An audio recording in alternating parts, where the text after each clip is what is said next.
sih modalnya nggak terlalu gede sih, paling mungkin tadi sekitaran 20 atau 30 juta. Kalau misalnya omset itu sekitaran sekian M. Cuma kalau misalnya produk terjualnya itu mungkin 10.000 sampai 20.000 piece per bulan. Dalam 5 tahun kita tuh paling punya 10 produk. Nah, sementara brand-brand lain itu 5 tahun ini udah punya 100-200 produk. Kenapa kita kayak gitu? Karena kita benar-benar fokus banget untuk keluarin produk tuh yang benar-benar bagus. Jadi nggak sembarangan keluar produk gitu. Nanti kayak tiba-tiba, oh di tahun depan udah discontinue karena produknya kurang bagus gitu. Misalnya kita, kan banyak kan yang kayak gitu. Nah kalau kita tuh nggak mau kayak gitu. Jadi benar-benar pengen brand ini sustain banget sampai mungkin 50-100 tahun ke depan, sampai nanti mungkin anak-anak yang handle. Jadi benar-benar produknya masih ada gitu. Nama aku Valencia Natania, tapi mungkin lebih dikenal Valencia Harlet sekarang. Iya, terus sekarang aku brand owner atau founder dari Harlet Beauty. Itu adalah bisnis skincare lokal, terus sekarang usianya 27. Iya, kalau nggak salah 27 ya. Sekarang usianya 27 udah punya bisnis skincare juga. Itu waktu awal bikin bisnis tahun berapa kan? Tahun awal banget kalau misalnya Harlet Beauty itu tahun 2018. Tapi sebelumnya tuh aku pernah kayak jadi reseller juga. Udah jadi reseller skincare gitu. Tahun? Dari aku umur 19 tahun. Tahun berapa ya itu? Dulu itu kan aku student exchange ke Korea. Terus aku ngeliat kalau di Korea tuh kayak keren banget karena banyak banget produk-produk skincare lokal, terus orang lokalnya tuh suka kan, sampai dia mendunia. Kayak maksudnya si Korea itu diakuin oleh dunia kalau produk mereka bagus banget. Nah waktu itu di Indonesia kan kayak belum ada skincare yang gimana-gimana gitu, produk lokalnya belum terlalu banyak. Nah aku kayak ngerasa kayaknya bisa nih suatu saat Indonesia tuh punya produk skincare yang bagus, terus harganya juga affordable. Karena waktu itu Korea kan harga mahal banget, sekitar 300 sampai 500 ribu kalau dibawa ke Indonesia. Sebenarnya perjalanannya panjang sih. Jadi dari aku jadi reseller, terus aku belajar tuh tentang kayak skincare, tentang dunia kecantikan. Nah, pas di situ juga, pas aku balik ke Korea dan aku jadi reseller, aku tuh lepas dari salah satu brand klinik kan. Nah, tiba-tiba muncullah aku jerawatan banyak banget, mulai dari terus satu muka. Nah, dari situ aku sempat berhenti jadi reseller, karena aku ngerasa, kok aku sendiri jerawatan, sementara aku harus nolong orang lain buat sembuh dari jerawat. Jadi aku kayak nggak pede banget. Nah, dari situ aku mulai belajar tentang formulasi sama tentang skincare. Jadi aku belajar dari YouTube pertamanya. Dari YouTube, terus mungkin dari Google, sama akhirnya aku belajar formulasi dari yang London. Kalau misalnya aku sendiri itu mungkin kita tuh fokus banget ke oat ya.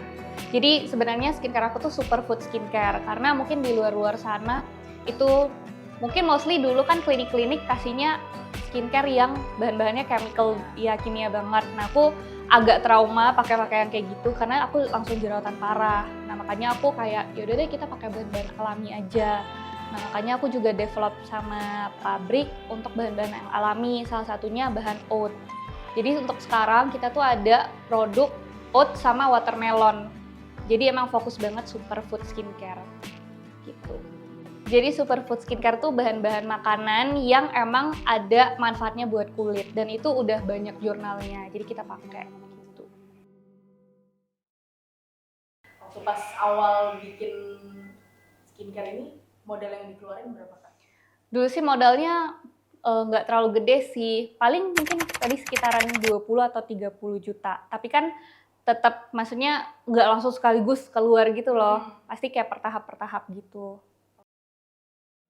Waktu itu aku kumpulin dari modal reseller. Terus ada sebagian juga aku pinjem ke papa angkat aku. Terus langsung aku balikin kayaknya sekitar gak sampai setahun, aku balikin 2 kali lipat deh. Kalau misalnya untuk kayak detailnya banget, itu kan aku punya modal sendiri yang aku ngumpulin dari reseller. Itu kayaknya sekitar mungkin 30-an juta itu aku pegang sendiri. Nah, terus aku kurang kan uangnya, jadi aku propose ke papa angkat aku. Nah, sebenarnya untuk propose ke papa angkat aku juga bukan kayak sekedar keluarga gitu. Jadi benar-benar kayak ke investor, aku bikin proposal. Jadi kalau misalnya aku pinjamnya sekian, bakal balik berapa dengan bunga berapa. Jadi aku benar-benar kayak bikin gitu. Dan sebenarnya kalau perhitungannya benar-benar perhitungan yang simple banget. Kayak misalnya, oh untuk biaya produksi aku harus keluar segini. Terus untuk biaya marketing aku misalnya harus keluar untuk awal mungkin 10 juta. Nah sisanya itu aku gaji diri sendiri 3 juta per bulan dan aku save selama 6 bulan. Produk skincare-nya paling berapa? Range-nya itu sekitar 100 ribuan sih, sampai 200 ribu. Jadi ada yang mulai dari 79 ribu sampai paling mahal tuh 210 ribu. Kalau paket 300 sampai 400 ribu. Beda-beda sih kalau misalnya paket. Tergantung isinya. Iya. Kalau misalnya untuk basicnya kita ada facial wash, terus day cream sama sleeping mask. Mungkin sekarang udah launching sunscreen. Jadi udah banyak sih, ada toner juga, terus ada emulsion serum. Kalau misalnya omset itu sekitaran sekian M. Cuma kalau misalnya produk terjualnya itu mungkin 10.000 sampai 20.000 piece per bulan. Sejak awal bisnisnya berdiri sampai sekarang, peningkatan omsetnya tuh udah seberapa jauh? Jauh banget sih.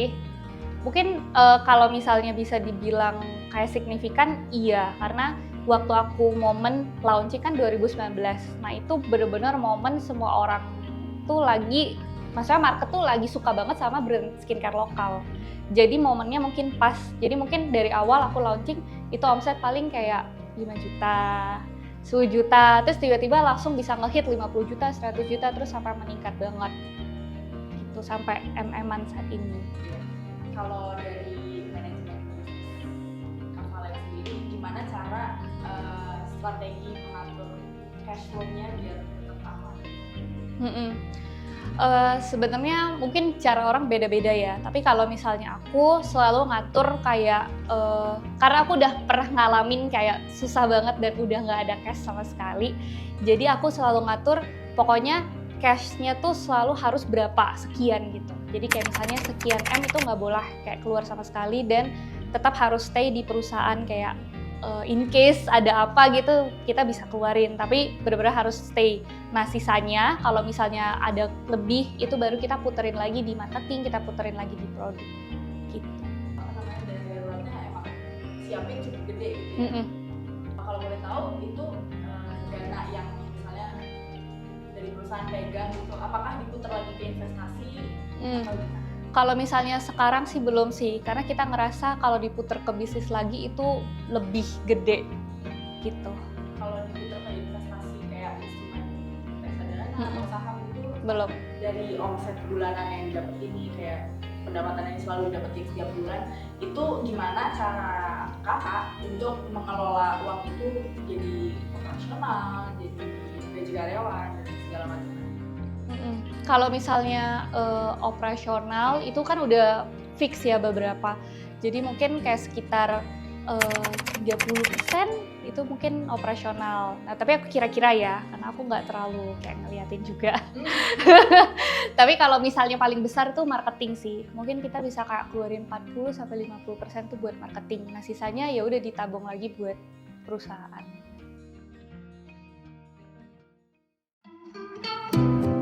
Kalau misalnya perkembangan untuk omset dari 5 tahun lalu sampai sekarang, mungkin 10 sampai 20 kali lipat sih. Tapi ingat juga ya kalau kemarin tahun lalu, pokoknya 2021, 2022 itu kita sempat turun banget dan baru naik lagi 2022 akhir. Nah itu naiknya lebih naik lagi dibanding yang sebelumnya. Kayak banyak hal sih, mungkin karena persaingannya udah mulai ketat. Terus juga aku banyak kesalahan manajemen kayak mungkin dari sisi operasional sama sisi marketing tuh banyak banget kesalahannya. Karena kan aku kayak bener-bener orang yang baru berbisnis kan, jadi ya udah asal tembak aja gitu, nggak based on data. Jadi kayak feeling gitu. Nah itu banyak banget kita rugi di situ, sampai mungkin 1 bulan tuh kita bisa rugi 100 sampai 150 juta selama 2 tahun. Iya, udah hampir tutup Kak. Itu pas lagi mengalami itu berarti lagi jatuh-jatuhnya? Lagi jatuh-jatuhnya sih. Ada peristiwa lain nggak yang mungkin lebih jatuh dari itu? Kayaknya itu sih, kayak momen, soalnya kita kan hiring banyak banget orang, mungkin waktu itu sekitar 20 lebih sampai 30 karyawan. Nah itu kita harus kayak apa ya namanya, mengurangi karyawan-karyawan di saat itu juga karena kita benar-benar minusnya tuh parah banget kan. Nah itu yang mungkin bikin sedih kali ya, karena kan mereka dari awal banget, dari awal ngikutin kita gitu. Nah tapi harus kayak berpisah sama beberapa orang dan akhirnya sekarang jadi small team banget sih. Berapa? Mungkin 7 atau 10. Dari 30 Iya. jadi 7 doang? Waktu itu mungkin salah satunya kita hire karyawan terlalu cepat karena kan kita kayak membludak banget kan. Mungkin sehari itu bisa ribuan order gitu. Jadi kita kayak hiring. Nah itu kita nggak, maksudnya kalau prinsip aku ya, untuk kerja sama, meskipun mereka karyawan aku, tapi kerja tuh bener-bener cocok-cocokan kayak partner. Itu prinsip aku. Nah kita waktu itu hiring, kita udah nggak lihat CV lagi Kak. Jadi kayak udah hiring gitu. Kayak kamu punya temen nggak? Udah langsung masuk aja besok.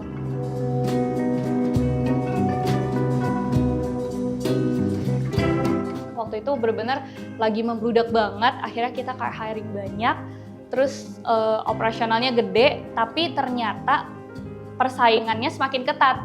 Jadi semakin turun omsetnya, tapi operational cost-nya udah gede banget.